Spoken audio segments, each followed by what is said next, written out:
dear our esteemed viewers, part 2 of our program has started. Stay with us. How do you evaluate Ethiopia's leading role in African liberation and creation of Pan-Africanism?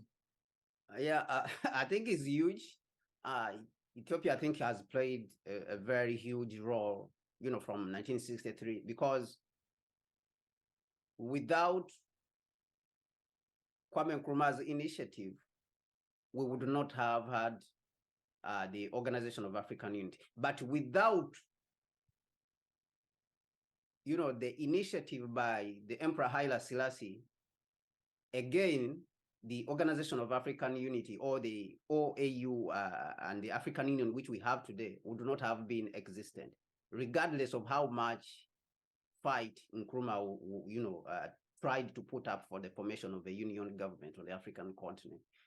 And in that direction, when you look at the fact that we have Ethiopia right now, Addis Ababa, being looked at as sort of the aviation capital of the continent. I mean, being able to hold that position and maintaining an airline, at least for the African continent, which represent the African continent, I think that is also a very big Pan-African role which Ethiopia has played. And of course, it extends to what we have already mentioned, that the Prime Minister Abiy has been in a position to pioneer some ideas, on the African continent. Like we spoke about the African solutions to African problems, the trusting of the African Union, and taking custodian of the African Union itself actually has been a huge role. I think it is a very good role. I think Ethiopia has done a very big, job of continuously to bring together these African countries. But we want to see more, because I think that we are long overdue. Ethiopia needs to make visas free for all African countries, and also the African diaspora. It needs to make it free, because this is where the African Union is located. So there's need to do more. There's more which we have to do as Africans.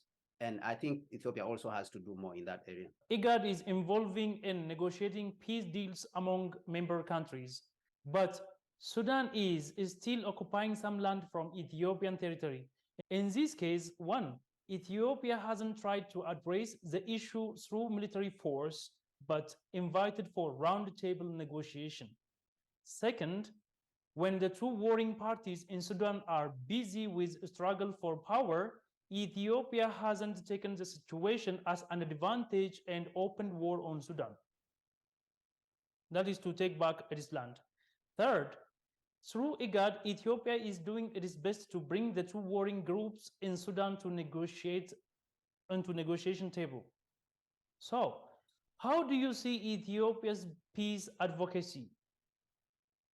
I think the only way for us to get out of the problems which we are facing as a continent, especially, is to handle these situations in a peaceful manner. Although there's a limit to which peace negotiations should go, but I think that the approach, Ethiopia's approach, is very, welcome, and is very important. And this is the approach that actually Africa has been pioneering, even all across the world. Even when you look at the Russia-Ukraine war, that the African Peace Mission, went there. And of course, it is unfortunate that Ethiopia was not part of them.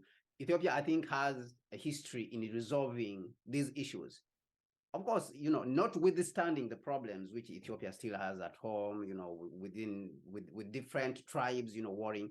These are present in various African countries. Many other African countries have these. But I think Ethiopia brings something special to the table, and understanding that the conflicts can be solved peacefully.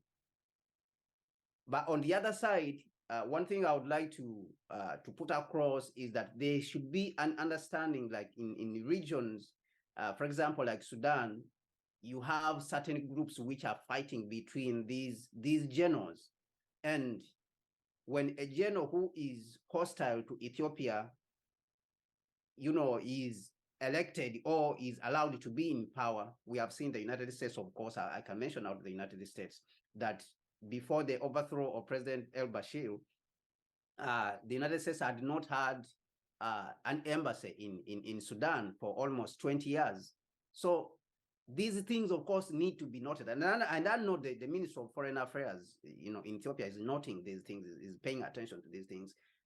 But I think that the external interference and its effect on the relationship between, for example, Ethiopia and Sudan, I think it needs to be given extra attention and understand who is playing behind these people. And of course, that is when diplomacy comes in. But on the whole, the approach of approaching these problems peacefully, not only between countries like Ethiopia and Sudan, but also within the country Ethiopia itself. I think tribes and people need to approach and adopt this approach of solving our problems through negotiations, because we have seen that even though you start fighting, at the end of the day, you'll end up on the table negotiating, for peace. So I think that it is a welcome approach, not only in Ethiopia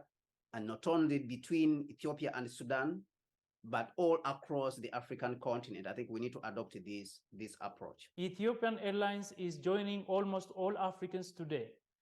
It is a Pan-African airline, as it began serving Africans even during anti-colonial struggle in most parts of Africa. What do you say about Ethiopian Airlines? I mean, the Ethiopia Airlines is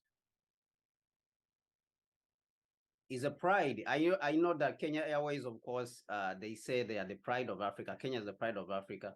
But I think Ethiopia Airlines is a company, is an airlines that every African needs to be very proud of.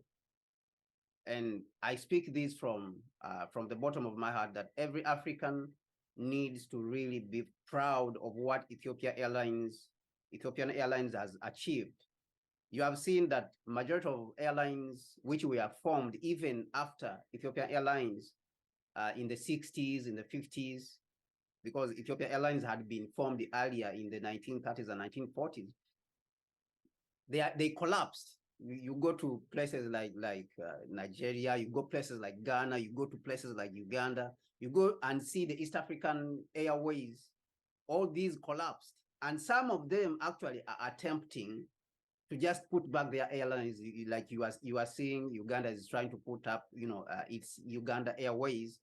Ghana is also attempting.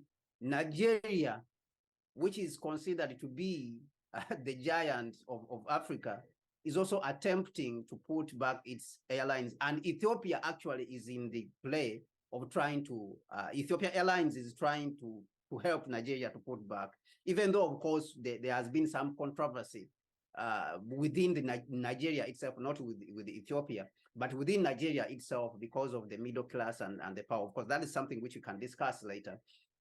But I think that Ethiopia Airlines has played a huge role on the African continent in trying to connect the continent.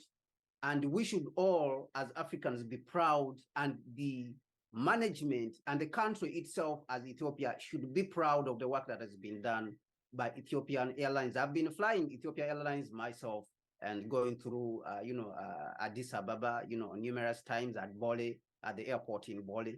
And the service is incredible, and the service of all the African continent, and the fact that it has not been said that all African airlines failed, I think it is worthy. This is worthy of celebration, not only for Ethiopia, but all Africa. And the management itself, I think, needs to push further into Africa to make our Africans, understand, our African people understand, especially when it comes to our bloggers, for example, who are mostly traveling across the African continent. We have seen people like Wody Meyer. I think these people need to be pulled in to become like ambassadors. We have other bloggers in Nigeria. So Ethiopia Airlines, I think, needs to look at the continent as it belongs to it.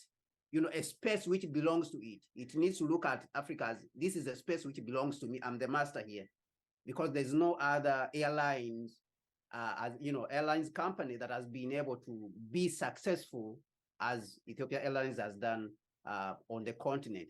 On the other side, if you look at the important work which it has done, I think it needs to look at also the evolving aviation industry on the global stage. Recently, China launched its manufactured C919 manufactured aircraft, and I think these things Ethiopia Airlines needs to to pay close attention to it in order to diversify its sources of of these aircrafts which it is using. You can talk of of Russia also. Russia also has its aircrafts which it is manufacturing, the Sukhoi Superjets. I think all these we need to pay close attention to them. Why? Because Ethiopia Airlines is a major player not only on the African continent, that if it is affected, it would affect the whole African continent and movement, or even travel expenses, travel tickets would go up tremendously. So I think that it should diversify and work closely with other partners, apart from, for example, working with Boeing or working with Airbus alone. But it should look at also diversifying and looking at what the Chinese are doing and the Russians also are doing, for the good not only of Ethiopia, but for the good of the whole African continent. In case, of course, we have these insecurities. In case, Ethiopia is being disturbed by the imperialists. Of course, the United States and Europe, who are the major manufacturers of the aircraft, which Ethiopia Airlines is using. But I think on the general, Ethiopia Airlines is something to be proud of, is a company to be proud of, is an organization to be proud of, is an organization that should be protected at all costs, not only in Ethiopia, but all across the African continent. All right. As Prime Minister Dr. Abiy Ahmed has been calling for African representation in the United Nations Security Council for permanent seat, other African countries are calling as well, including President William Ruto of Kenya. What do you say on this? The issue of Africa joining the United Nations Security Council, the permanent, having a permanent seat at the United Nations Security Council, I think has been on the table since 1960s, after the death of Prime Minister Patrice Lumumba. Nkrumah actually was one of the first people to table it in the United Nations. And since that period, it has been more than 60 years up to now, and we have not achieved that. We have not got a seat, a permanent seat at the United Nations Security Council. It goes on to show you that there's certain things which we are supposed to fulfill. And this ties in very well with what happened recently at the new financial pact, which happened, the Paris new financial pact, global financial pact, which happened in Paris. That you see that our leaders, African leaders, have good intentions. Of course, Prime Minister Abiy also said a lot of things at this pact, and President Ruto also has said a lot of things. President Ramaphosa has said a lot of things, and the urging has been there. The asking for a permanent seat has been there. But one thing I think we have to understand as Africans, and particularly the African heads of state, because they are the ones controlling majority of the continent, is that these seats are not going to be given to us because we deserve them. Of course, everyone knows that we deserve the seat because we have a huge population across the continent. But the advantages of these population have to be used for you to be recognized. You have to attain a certain status for you to be recognized as someone who qualifies in the eyes of those who occupy, a permanent seat. You have to have certain qualifications. And right now we are being looked at people who don't have those qualifications. What is the qualifications that they are looking for? They are looking for strong people. People have to be strong. We have to be strong. So on the side of us advocating for a seat at this Permanent Security Council, there's more work to be done here. We have to unify here first. Majority of the work. It shows you that for 60 years we have asked for a seat at the permanent seat on the UN Security Council, and it was not given. It means that we have to do certain things, and we have to realize that we have to do those things. And I would like to see people who are already working together, like Prime Minister Abiy and President William Ruto, coming much more close together to mobilize the continent so that it can be able to attain that status that is required for us to command, even without us advocating and begging that we should be given a seat, a permanent seat at the UN Security Council. We have to do certain things. There's more work to be done here. For me, this is what I've identified, that we have to harmonize ourselves here as Africans and agree that this is what we are going to be doing. Not having that we have another group is going in the different direction, is supporting Russia. We have another group is supporting the Western world. And this is what we have seen. We have another group moving, and being non-aligned. If we are saying that we are going to be non-aligned as Africans, let us be non-aligned. If there is work that is supposed to be done on the African continent, let us approach it, with urgency, so that we can be able to attain those characteristics and attain that status that is required for us to be able to command a permanent seat at the UN Security Council. But if we do not do that, then we will do this, we will beg, we will advocate, we will do everything that is, is supposed to be done in the line of begging for a seat for the next 100 years, and we will not get a seat, a permanent seat at the UN Security Council. Why? Because we have not attained that status. So I believe that regardless of the fact that we are supposed to push for this continuously, there's more work that is supposed to be done within ourselves. And that is where the intensity of our effort should be, allocated. I believe that we should come more to the ground, engage the Pan-Africanists, seek out their ideas, bring them on board to advise those African governments which are progressive and moving in the direction of the African continent, and also mobilize the other African countries which are progressive and moving in the direction of Africa. Then we should start implementing projects, and in urgency, like we don't have time, because this is a matter of life and death. And when we do this, I believe that we will be able to command respect at the United Nations, and even a seat will be given to us before we ask for it. Do you subscribe to Ethiopia's call for media house, that is of African media house, to correct false narration on African issues? I absolutely subscribe to this call. Actually, I was very excited when the Prime Minister mentioned this at the 35th ordinary session of the African Union. I think it was 2021. So it was 2021 during the 35th ordinary session of the African Union. But because other African leaders did not pick it up, I think that the Prime Minister himself needs to do more in this direction. Because if you are the person who is coming up with the idea, then you have the responsibility of pushing this idea to show the people that this idea is viable. It makes sense.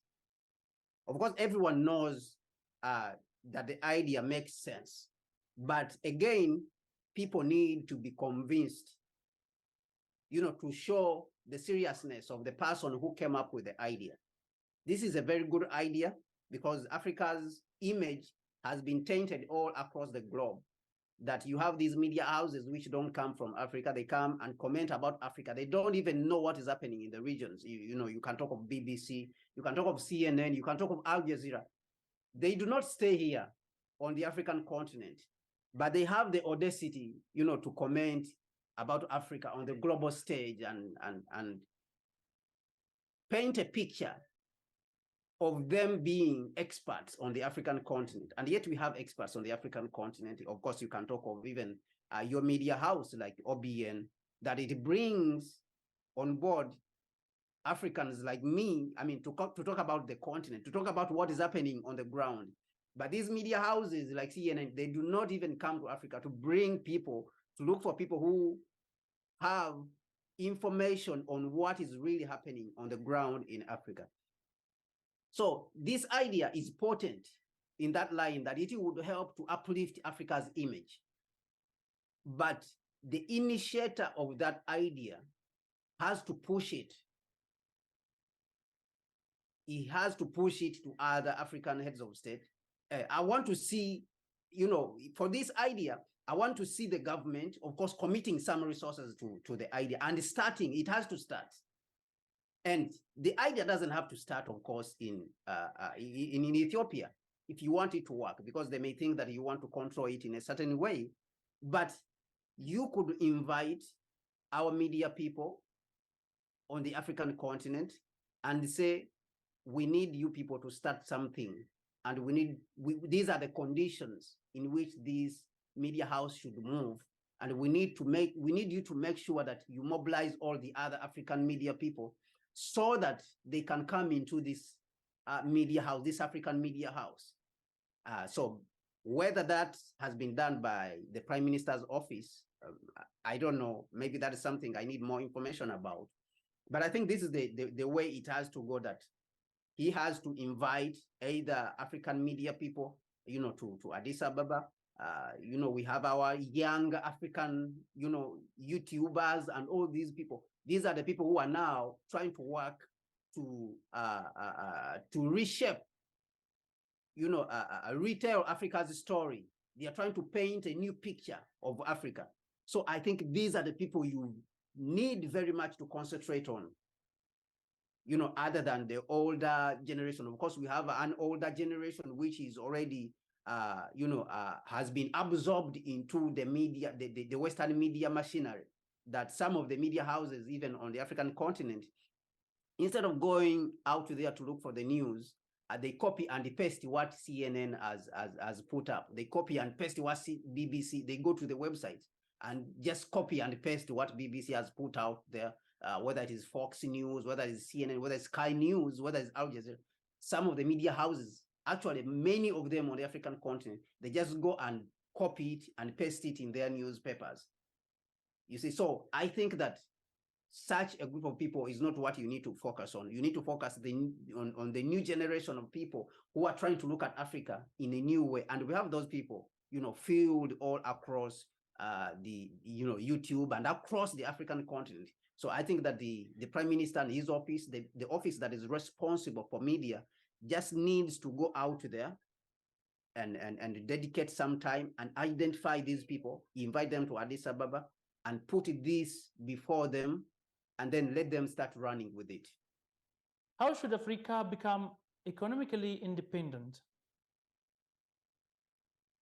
Yeah, I think that Africa has to pay for starting with the Organization of African Unity. We need to be very aggressive, and if we are saying that we cannot pay for our budget at the African Union, we need to cut down the cost to the point that we can pay for this budget of the African Union.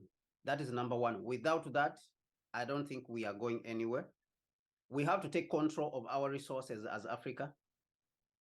When you look at countries like Nigeria, I mean, the economic policies which are being implemented in Nigeria, which are instead impoverishing the people, they point to a country that has failed to harness its resources, but instead it resorts to punishing its people. So the taking control of resources is very important. The financing of our own organizations, we have a GDP of $3.5 trillion. There's no reason why as Africans we cannot, you know, finance our own budgets. And there's no reason why we cannot be economically independent when we have the youngest population across the continent. We have the 50th biggest economy across the world, when you are talking about $3.5 trillion, this economy is bigger than that of the UK, is bigger than I think that of the of India. So we should be able to finance our projects if India can do the same thing. And even India, to some extent, is giving in certain areas infrastructure aid to Africa, which is unfortunate. Is because the resources are not being used very well. We have material resources, we have the human capital, we have the GDP. These are the things that we need to harness together to be able to push towards a free and economically independent Africa. How do you evaluate the Paris Summit in addressing the key issues of Africa and the questions African leaders are asking? So when you look at the Paris Summit, actually it was a 2-in-1 when you look at it. It was a strategy for the Western world to try to push the model, because it was called the new global financing model. So they are trying to push the IMF and the World Bank to come back, and be center stage to financing Africa. And of course, we know what they have done in the past. When you are talking about starting with the 1970s, the structural adjustments, these structural adjustments did not produce a single developed African country on the continent. And yet they say that this was the purpose of the structural adjustments. So when they are coming back in the same way and demonizing Chinese financing, I think the African leaders need to be skeptical. And that is why you see that majority of the interests of Africa, which were pushed, you look at people like President Ruto was pushing for the formation of new organizations other than the World Bank and the IMF. People like Macron, they were pushing those ideas aside. And President Ruto, of course, mentioned that we are coming with ideas, which is number 2, that the summit was supposed to be focused on climate. And President Ruto said that we are coming with our own ideas. Africa is coming with its own ideas on climate change, how we should approach the climate change.